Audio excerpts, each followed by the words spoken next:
Durante años, muchos pensaron que la tensión entre Estados Unidos y Venezuela era simplemente parte del ruido geopolítico habitual, un intercambio de declaraciones, sanciones y acusaciones que nunca pasaría de ahí. Pero algo ha cambiado, algo profundo, silencioso y casi imperceptible para quienes solo observan la superficie. Hoy, más que nunca, se siente que una intervención directa, abierta o encubierta, ya no es una teoría lejana, sino un escenario que se acerca paso a paso, como una sombra que se extiende sin prisa, pero sin detenerse. Y todo parece haberse acelerado desde el momento en que María Corina Machado puso un pie en Oslo para recibir el Premio Nobel de la Paz, un gesto simbólico que para muchos representa un antes y un después en la narrativa internacional sobre Venezuela. Porque no se trata solo de un premio, se trata del mensaje que envía, un mensaje que legitima a una figura opositora, que la coloca en el centro del escenario global y que, al mismo tiempo, deja a Nicolás Maduro más aislado que nunca. Y mientras eso ocurre, Estados Unidos da un paso que durante años evitó: declarar al llamado Cartel de los Soles como una organización terrorista, una etiqueta que no solo tiene peso político, sino implicaciones militares, legales y estratégicas. Una etiqueta que en la práctica abre la puerta a acciones que antes eran impensables. Una etiqueta que para muchos analistas es el preludio de algo más grande. Porque cuando un país como Estados Unidos califica a un grupo como terrorista, no lo hace por casualidad, no lo hace sin calcular cada consecuencia, y menos aún cuando ese grupo está vinculado, según sus acusaciones, a figuras del más alto nivel del gobierno venezolano. De pronto, la narrativa cambia. Ya no se habla solo de dictadura, crisis humanitaria o violaciones de derechos humanos. Ahora se habla de terrorismo. Y cuando entra esa palabra en el tablero, las reglas cambian, las opciones cambian, los límites cambian. Mientras tanto, Donald Trump, desde su regreso a la presidencia, ha dejado claro que su visión sobre Venezuela es distinta a la de administraciones anteriores, más directa, más confrontativa, más alineada con la idea de que la región necesita un reordenamiento profundo. Y aunque no lo diga abiertamente, cada gesto, cada declaración, cada movimiento diplomático parece apuntar hacia un mismo punto: la idea de que Venezuela ya no es solo un problema regional, sino una amenaza estratégica, una amenaza que, según su narrativa, debe ser contenida antes de que siga expandiéndose. Pero lo más inquietante no es lo que se dice, sino lo que no se dice, lo que ocurre detrás de puertas cerradas, lo que se mueve en silencio. Porque mientras los titulares hablan del Nobel, del terrorismo y de las sanciones, en el fondo se están alineando piezas que rara vez se alinean sin un propósito mayor. Movimientos militares en el Caribe, reuniones discretas con gobiernos aliados, incremento de operaciones de inteligencia, declaraciones ambiguas de altos funcionarios que parecen preparar psicológicamente a la opinión pública para un escenario más agresivo. Todo eso ocurre al mismo tiempo, como si alguien hubiera activado un reloj que llevaba años detenido. Y en Venezuela, la situación interna no hace más que alimentar esa sensación de inminencia.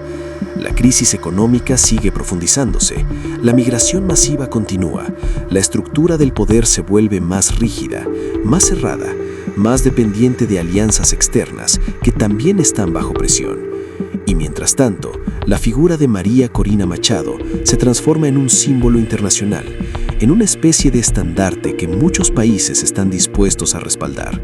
Su presencia en Oslo no es solo un reconocimiento, es una señal que dice: el mundo está mirando, y esta vez no apartará la mirada. Pero la pregunta que muchos se hacen es: ¿por qué ahora? ¿Por qué este repentino endurecimiento? ¿Por qué esta sincronización tan precisa entre diplomacia, narrativa mediática y movimientos estratégicos? Algunos creen que Estados Unidos ve en Venezuela un punto clave para frenar la influencia de potencias rivales en la región. Otros piensan que la designación del Cartel de los Soles como organización terrorista es la excusa perfecta para justificar acciones que antes habrían sido rechazadas por la comunidad internacional. Y otros, más conspirativos, aseguran que todo forma parte de un plan más amplio para reconfigurar el mapa político de Latinoamérica.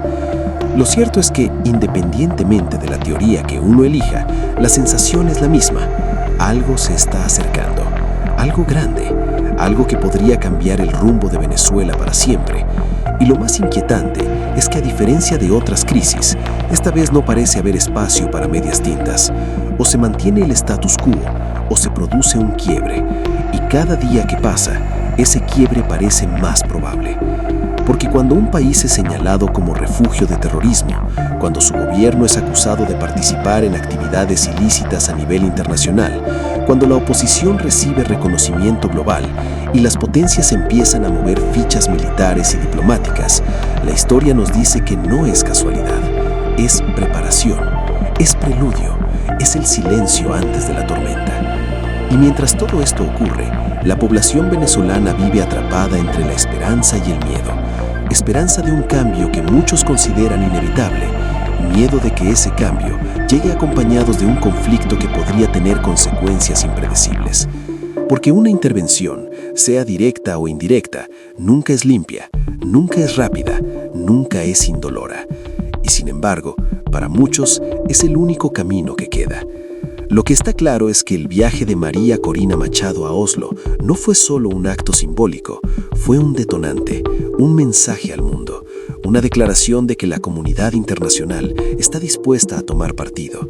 Y cuando eso ocurre, las potencias actúan. Y cuando las potencias actúan, los países pequeños se convierten en escenarios de disputas más grandes que ellos mismos. Hoy, Venezuela está en el centro de un tablero que se mueve con una velocidad inquietante. Y aunque nadie puede decir con certeza qué ocurrirá mañana, lo que sí se siente es que el margen de espera se está agotando, que las decisiones ya no se están tomando en Caracas, sino en Botón, en Oslo, en Bruselas, en Bogotá, que el destino del país está siendo moldeado por fuerzas que llevan años acumulando presión. Y cuando esa presión finalmente se libera, el impacto es inevitable. Y quizás, solo quizás, estemos viendo los últimos días antes de que esa presión estalle, antes de que la intervención, abierta o encubierta, deje de ser un rumor y se convierta en realidad, antes de que el mundo despierte con un titular que muchos llevan años anticipando. Porque cuando tantas piezas se alinean, cuando tantos intereses convergen, cuando tantas señales apuntan en la misma dirección, lo que viene no es una posibilidad, es una consecuencia. Y esa consecuencia, para bien o para mal, parece estar cada vez más cerca.